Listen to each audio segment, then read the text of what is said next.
semblent déçus du fait que Dieu ne s'est pas encore occupé d'eux. Et ils veulent savoir s'ils vont crier sans être entendus. 1.5. La prière et le jeûne ne doivent pas être faits dans le but de bénéficier à nous-mêmes, mais plutôt à Dieu. 1.6. Dieu profite lorsque nous nous rapprochons de lui, encore plus lorsque nous l'honorons, obéissant humblement à sa voix. 2. Dieu avait crié, mais il n'avait pas été entendu. 2.1. Le prophète montre que Dieu, à travers les prophètes volume 7 et la loi. Volume 12 Il y avait longtemps qu'il criait, cherchant l'obéissance du peuple.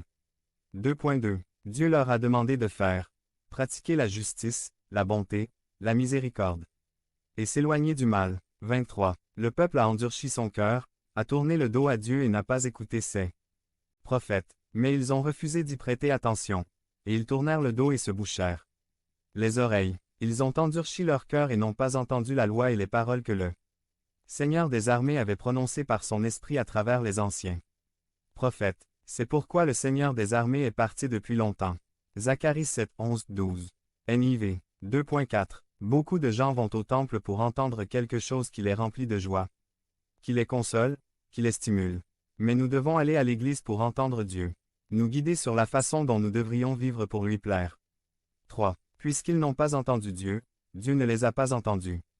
3.1. Cela ne sert à rien de crier, de prier et de jeûner si nous ne sommes pas disposés à obéir. 3.2. L'obéissance est ce qui plaît à Dieu, plus que les sacrifices. Celui qui détourne ses oreilles pour ne pas entendre la loi, même sa prière est abominable. PV 28.9. Dieu méprise, même les prières de ceux qui n'obéissent pas à sa loi. Proverbe 28.9 NTLH. Si quelqu'un refuse d'écouter la loi, même ses prières seront détestables. Proverbe 28.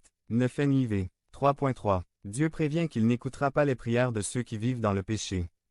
Quand tu étendras les mains, je te cacherai mes yeux. Et même si vous multipliez vos prières, vous ne les entendrez pas, parce que tes mains sont pleines de sang. Ésaïe 1.15. 3.4. Même le jeûne des impénitents serait rejeté par le Seigneur.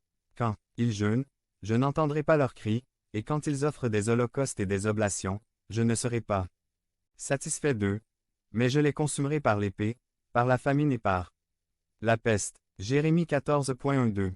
3.5. Dieu prend plaisir à l'obéissance à sa parole, plus qu'à l'adoration offerte. Sans un cœur pur, Samuel répondit cependant, le Seigneur prend-il autant de plaisir aux holocaustes et aux sacrifices qu'à obéir à sa parole. L'obéissance vaut mieux que le sacrifice, et la soumission vaut mieux que la graisse de mouton, parce que la rébellion est comme le péché de sorcellerie, l'arrogance, comme le mal de l'idolâtrie. Tout comme vous avez rejeté la parole du Seigneur, il vous a rejeté comme roi. 1 Samuel 15, 22 à 23 NIV. 4. Si nous voulons que Dieu nous entende, nous devons d'abord l'entendre.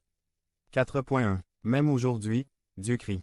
Dieu continue de nous demander de l'aimer de tout notre cœur et d'aimer notre prochain comme nous-mêmes. 4.2. Dieu continue de demander que nous le mettions en premier dans nos vies. Par-dessus tout. 4.3. Dieu continue de demander que nous vivions d'une manière qui lui plaît en tout. 4.4. Si nous voulons que Dieu nous entende, nous devons d'abord entendre sa parole et obéir à ses commandements. Conclusion. Au lieu de faire des campagnes de prière et de jeûne, que diriez-vous d'abord de faire?